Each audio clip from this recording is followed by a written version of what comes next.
The Paraphrase of Shem. The paraphrase which was about the unbegotten Spirit. What Durdaki revealed to me, Shem, according to the will of the Majesty. My thought which was in my body snatched me away from my race. It took me up to the top of the world, which is close to the light that shone upon the whole area there. I saw no earthly likeness, but there was light. And my thought separated from the body of darkness as though in sleep. I heard a voice saying to me, Shem, since you are from an unmixed power and you are the first being upon the earth, hear and understand what I shall say to you first concerning the great powers who were in existence in the beginning, before I appeared. There was light and darkness and there was spirit between them. Since your root fell into forgetfulness, he who was the unbegotten Spirit, I revealed to you the truth about the powers. The light was thoughtful of hearing and word. They were united into one form. And the darkness was wind in waters. He possessed the mind wrapped in a chaotic fire. And the spirit between them was a gentle, humble light. These are the three roots. They reigned each in themselves, alone. And they covered each other, each one with its power. But the light, since he possessed a great power, knew the abasement of the darkness and his disorder, namely that the root was not straight. But the crookedness of the darkness was lack of perception, namely the illusion that there is no one above him. And as long as he was able to bear up under his evil, he was covered with the water. And he stirred. And the spirit was frightened by the sound. He lifted himself up to his station. And he saw great, dark water. And he was nauseated. And the thought of the spirit stared down. He saw the infinite light. But he was overlooked by the putrid root. And by the will of the great light the dark water separated. And the darkness came up wrapped in vile ignorance, and this was in order that the mind might separate from him because he prided himself in it. And when he stirred, the light of the Spirit appeared to him. When he saw it he was astonished. He did not know that another power was above him. And when he saw that his likeness was dark compared with the Spirit, he felt hurt. And in his pain he lifted up to the height of the members of darkness his mind which was the eye of the bitterness of evil. He caused his mind to take shape in a member of the regions of the Spirit, thinking that, by staring down at his evil, he would be able to equal the Spirit. But he was not able. For he wanted to do an impossible thing, and it did not take place. But in order that the mind of darkness, which is the eye of the bitterness of evil, might not be destroyed, since he was made partially similar, he arose and shone with a fiery light upon all of Hades, so that the equality to the faultless light might become apparent. For the Spirit made use of every form of darkness because he appeared in his majesty. And the exalted, infinite light appeared, for he was very joyful. He wished to reveal himself to the Spirit. And the likeness of the exalted light appeared to the unbegotten Spirit. Appeared. I am the Son of the incorruptible, infinite light.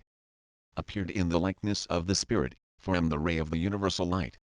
And his appearance to me was in order that the mind of darkness might not remain in Hades. For the darkness made himself like his mind in a part of the members. When, O Shem, appeared in it the likeness, in order that the darkness might become dark to himself, according to the will of the Majesty, in order that the darkness might become free from every aspect of the power which he possessed, the mind drew the chaotic fire, with which it was covered, from the midst of the darkness and the water. And from the darkness the water became a cloud, and from the cloud the womb took shape. The chaotic fire which was a deviation went there. And when the darkness saw it the womb, he became unchaste, and when he had aroused the water, he rubbed the womb. His mind dissolved down to the depths of nature. It mingled with the power of the bitterness of darkness. And the wombs, I ruptured at the wickedness in order that she might not again bring forth the mind. For it was a seed of nature from the dark root. And when nature had taken to herself the mind by means of the dark power, every likeness took shape in her. And when the darkness had acquired the likeness of the mind, it resembled the Spirit. For nature rose up to expel it. She was powerless against it, since she did not have a form from the darkness. For she brought it forth in the cloud. And the cloud shone. A mind appeared in it like a frightful, harmful fire. It, the mind, collided against the unbegotten Spirit. Since it possessed a likeness from him. In order that nature might become empty of the chaotic fire, Then immediately nature was divided into 4 parts. They became clouds which varied in their appearance. They were called hymen, afterbirth, power, and water. And the hymen and the afterbirth and the power were chaotic fires. And it, the mind, was drawn from the midst of the darkness and the water, since the mind was in the midst of nature. And the dark power, in order that the harmful waters might not cling to it. Because of this nature was divided, according to my will, in order that the mind may return to its power which the dark root, which was mixed with it the mind, had taken from it. And he, the dark root, appeared in the womb.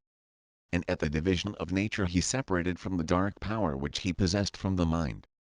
It the mind went into the midst of the power. This was the middle region of nature.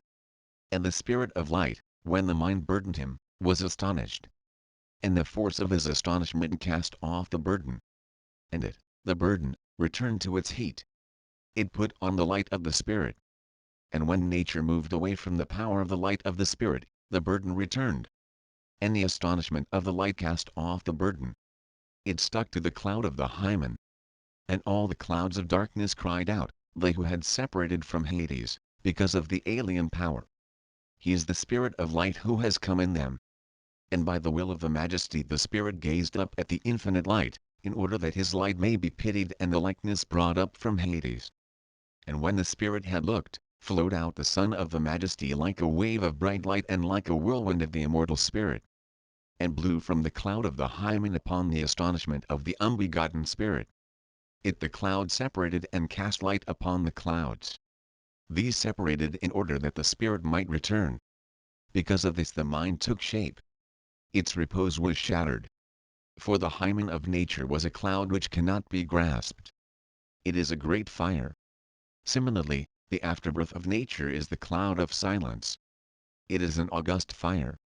And the power which was mixed with the mind, it, too, was a cloud of nature which was joined with the darkness that had aroused nature to unchastity. And the dark water was a frightful cloud.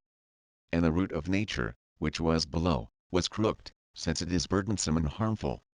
The root was blind with respect to the light bondage which was unfathomable, since it had many appearances.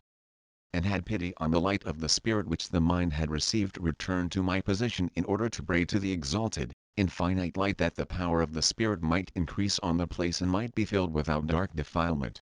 And reverently said, Thou art the root of the light. Thy hidden form has appeared, O exalted, infinite one. May the whole power of the spirit spread, and may it be filled with its light, O infinite light. Then he will not be able to join with the unbegotten spirit, and the power of the astonishment will not be able to mix with nature. According to the will of the Majesty, my prayer was accepted. And the voice of the Word was heard saying through the Majesty to the unbegotten Spirit, Behold, the power has been completed. He who was revealed by me appeared in the Spirit. Again I shall appear. I am Derdekes, the Son of the incorruptible, infinite light. The light of the infinite Spirit came down to a feeble nature for a short time, until all the impurity of nature became void, and in order that the darkness of nature might be blamed, I put on my garment, which is the garment of the light of the Majesty which I am. I came in the appearance of the Spirit to consider the whole light which was in the depths of the darkness. According to the will of the Majesty, in order that the Spirit by means of the Word might be filled with his light independently of the power of the infinite light, and at my wish, the Spirit arose by his own power. His greatness was granted to him that he might be filled with his whole light and depart from the whole burden of the darkness. For what was behind was a dark fire which blew and pressed on the Spirit. And the Spirit rejoiced because he was protected from the frightful water. But his light was not equal to the Majesty. But what he was granted by the infinite light, he was granted it in order that in all his members he might appear as a single image of light. And when the Spirit arose above the water, his black likeness became apparent. And the Spirit honored the exalted light, Surely thou alone art the infinite one, because thou art above every unbegotten thing,